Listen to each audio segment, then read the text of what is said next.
Yusikumullah, this is in Surah An-Nisa. This is different, but I cannot see it. It's prescribed for you when any of you approach إذا حضر أحدكم الموت إن ترك خيرا الوصية للوالدين والأقربين. So this is a different verse, but it states that when death approaches you, Allah advises you of writing a will to the parents and to the relatives. But the Prophet said, alayhi salatu wasalam, La wasiyyata liwarith. There is no bequest, there is no will to an heir. Anyone who is inheriting cannot be getting anything from the will. Meaning, I died, but I wrote in my will that I give my wife half of the house. After I die, they take the will, mashallah. It is invalid. It's not acceptable. Why? Because the wife has an eighth of what I have left if I have children. If I don't, she gets the fourth. What about if I have 4 wives? She gets 4, they get 4/8. Right? No. They are all getting 1/8. And that is why in Arabic we call the co-wife darra. What is the meaning of darra? The one who is being harmful to the other. Because when she's 1, she gets 1/8 of the inheritance. And if they're 2, they both get 1/8. And if they're 4, they all share in 1/8. So the more he has, the less she gets. Anyhow, it is not permissible to write a will to someone who is inheriting. But if someone is not inheriting, can I write him a will, leave a bequest? 1/3, not more. So if I have sons, and one of my sons died, and this son had children, they are my grandchildren. So can I write to them a will? Yes, I can, because they will not inherit. Their uncles will deprive them from getting anything from the will, so I can get them from the inheritance, so I can write them a will.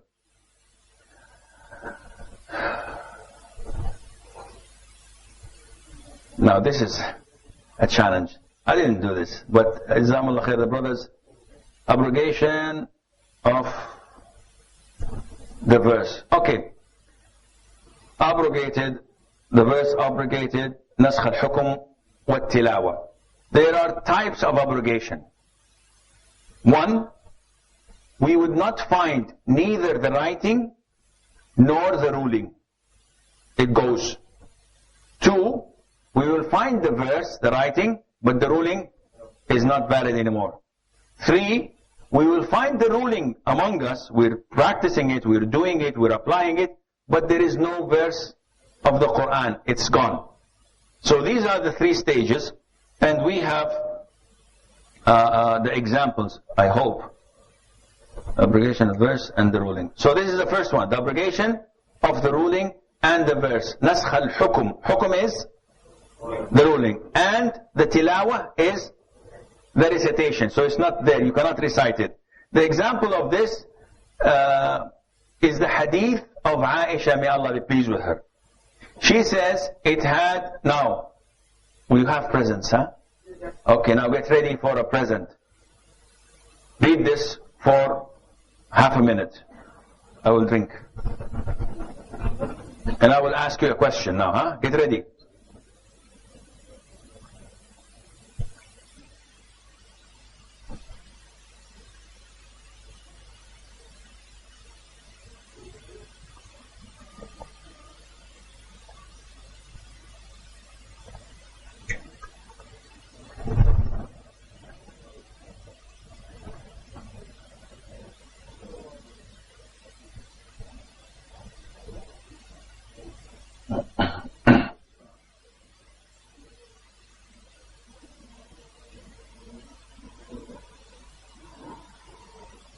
Okay? Now, I'm going to ask the question to the sisters. I'll take one maybe 2 answers. And then we will move to the brothers if they fail to find the answer. The question is the abrogation of the verse and the ruling. Which one? You have 3 seconds. 2, 1. The brothers.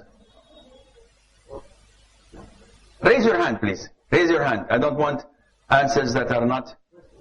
The question, the abrogation of the verse and the ruling. Where is it? I want you to give me the verse and the ruling. That's simple. Again, to the sisters. 3 seconds. Raise your hands, please. I didn't see a hand. No, that's not true. Last time. Okay. Brothers. Raise your hands, please. Okay.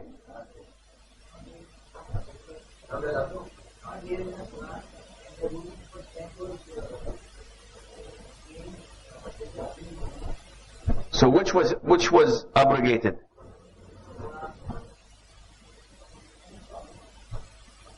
An-Nisa. Which is the verse? No. Then you did not read this. You have to change your glasses. This is talking about ar-rida', suckling, breastfeeding. So, which is the verse and what is the ruling? The verse is not there, brothers and sisters. This was abrogated. You cannot recite it. It's not there in the Quran. So how can you say it's in Al-Baqarah or it's in Al-Nisa? The verse itself was abrogated. But the ruling is... The ruling? Yeah, what is it? No. The ruling that was abrogated, the 10. Again, let me emphasize and explain. Aisha says, may Allah be pleased with her, that at the time of the Prophet ﷺ, the ruling in the Quran was that 10 sucklings would make a child a mahram, a son of the mother. And this was abrogated into 5. So, the 10 were abrogated, the ruling is gone. And changed and replaced by 5. And the recitation itself, we don't recite it. Neither the first nor the second, because also in the Quran, we don't have in the Quran 5 suckles would make the child a son to the mother. So both rulings are abrogated. One, which is the 10, is abrogated in both ways. Verdict and recitation. The second one, which is 5, remains as a ruling, but it is not there as a verse or as recitation. Understood, or should I repeat? Alhamdulillah. Right, we move on. Give the brother a prize. He deserves it. We move on to abrogation of the verse and the ruling. Again? Okay. The abrogation of the ruling without the verse. نسخ الحكم دون التلاوة. Which means that we recite the verse, but the ruling is not applied anymore. And those of your women who commit illegal sexual intercourse, take the evidence of 4 witnesses. وَاللَّاتِي يَأْتِينَ الْفَاحِشَةَ مِن نِّسَائِكُمْ فَاسْتَشْهِدُوا عَلَيْهِنَّ أَرْبَعَةَ مِنْكُمْ أو 4 رِجَالٍ مِنْكُمْ. This is in Surah An-Nisa. Allah Azza wa Jal instructs us that whenever someone doubts or finds his spouse or whatever in an illegal sexual act, he should take 4 witnesses. Then what? Then Allah says that you should put them under house arrest until they die. Keep them in the house until they die. So this was the ruling.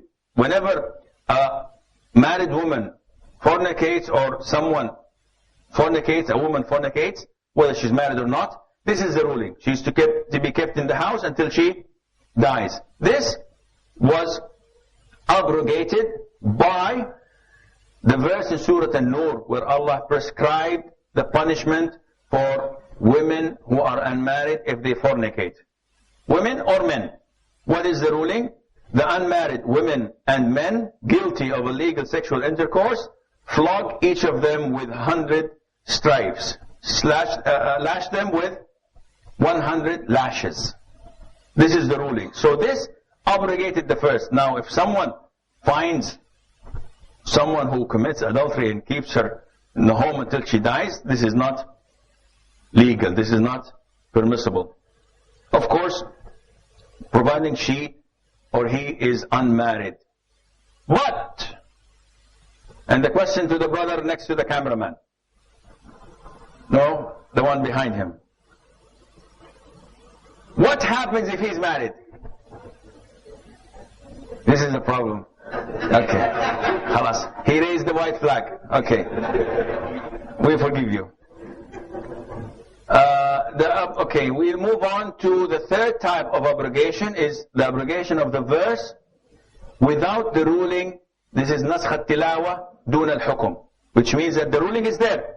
Where's the verse? It's gone. The verse is gone. As in the 5 suckles. The ruling is still, if a woman suckles a child 5 times, he becomes her son, and he becomes the son of her husband, and he becomes the brother of all of her children, prior and after. He becomes immediately related to her due of this rida'.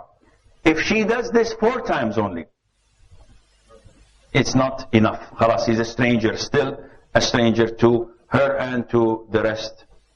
And the evidence here, and the married man or woman, if they commit adultery, then stone them as a retribution of or from Allah. This verse is in Surah. There is no surah. This was abrogated. This was a verse. This was a verse in the Quran. Umar ibn al-Khattab, may Allah be pleased with him, said that we used to recite this before it was abrogated. And he says that I am afraid that there will come a time, and this time has come. We read a lot of people saying that stoning is un-Islamic. It's not in the Quran. Where do you get this from? It is in the Bukhari. It is in the Muslim. The Prophet ﷺ stoned the Jews. The Prophet ﷺ instructed to stone Ma'iz ibn Malik. May Allah be pleased with him. He instructed to stone the Ghamidiyah, the woman who was pregnant out of wedlock. So the Prophet did it. It was recited in the Quran, but then it was abrogated. So no one has the right to refuse it. And by the way, I made a research about a couple of years ago. I was debating with some of the priests in America, and he was saying stoning and stoning. So, and this is one of the wonders, subhanallah. The Prophet says, alayhi salatu wasalam, Inna Allah la yansur hada ad-deen bil-rajul al-fajir. Allah Azza wa Jal will get this religion victorious by the help of the bad man, the kafir, the fajir, the one who has no morals. And this is true. The blessings and the help we get from Sheikh Google. Wallahi, we get so much. May Allah guide him to Islam. Yani, I was debating with one of these priests, and he was condemning stoning. And I have copies of the Bible, but I don't have time to read it. So I went into Google and I said, stoning in the Bible. In less than 5 minutes, I compiled an answer from the Bible, quotes, chapter, verses, proving that they stone in the Old Testament the women that do not cover their hair. The Jews, it says, a woman, if she doesn't cover her hair, stone her till death. Look at what we have now. And I compiled all of this and I sent it to the priest. He never came back to me. I don't know, maybe he reverted Islam, I don't know.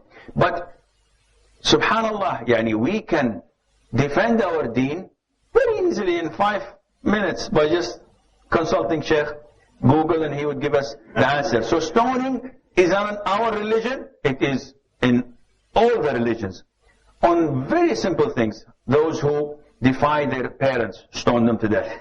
A woman does this, stone her to death. If someone does this, stone him to death. It's very easy. No, in Islam, only if a person was married or is married and he fornicates, and of course, the penalty is to preserve the community.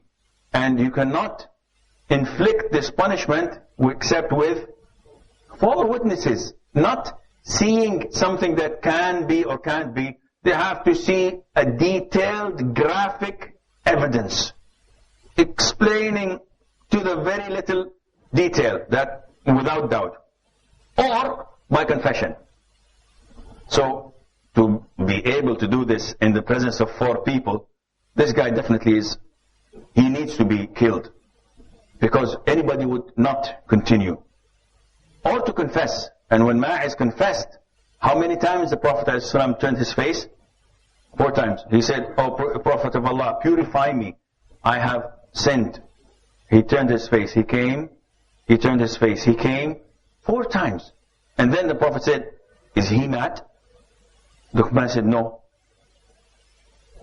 The Prophet said, ﷺ, "Maybe you touched, maybe you hugged, maybe you did this." And the says, "No, I did the real X thing." So the Prophet said, ﷺ, "Smell his mouth, maybe he had something to drink." The Prophet is trying to prevent him from the punishment. And he's giving him ways out. And the man says, "I cannot tolerate this sin. It is burning me. It is killing me. I am dying. I'd rather die guaranteeing that Allah forgave my sins, because whoever gets the prescribed punishment, Allah erases his sin. Khalas. Allah is too generous, subhanahu wa ta'ala, to have 2 punishments on his slave over 1 sin. If he is purified in this life, khalas. But of course, if he repents without being punished and feels the remorse and does all what he can so that to compensate, Allah will also forgive his sins. After all of this, the Prophet instructed him to be stoned to death. And this hadith of Umar that I have mentioned, where he proves that this was recited as a Quran and we memorized it and we understood it, and the Prophet ﷺ punished those fornicators with it. And I know that there will come a time, and this time is here, people are rejecting this, unfortunately, and they are the ignorant ones, those who do not have a lot of knowledge or a lot of care about Islam. Now we move on to session 8. Move or break? Oh, okay, we'll take questions. Yes, it's here.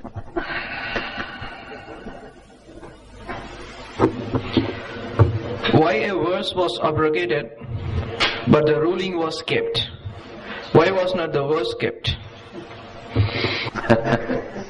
Again, this is not to be addressed to me. It is to be addressed to Allah Azza wa Jal. It is His book. It is His rulings. Why does Allah keep something, or even the Prophet ﷺ does not know? It's from Allah Azza wa Jal. It's Allah's wisdom. There are verses in the Quran which deals with geography, astronomy, biology. Are there any cause behind these revelations?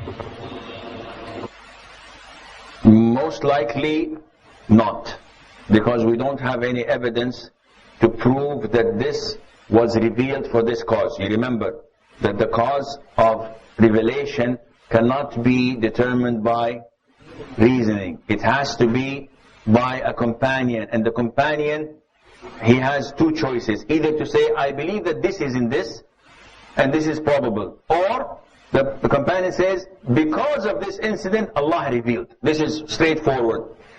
when we talk about biology, biography, geology, whatever, in the Quran, these verses are not intended to be, the Quran is not intended to be a book of biology.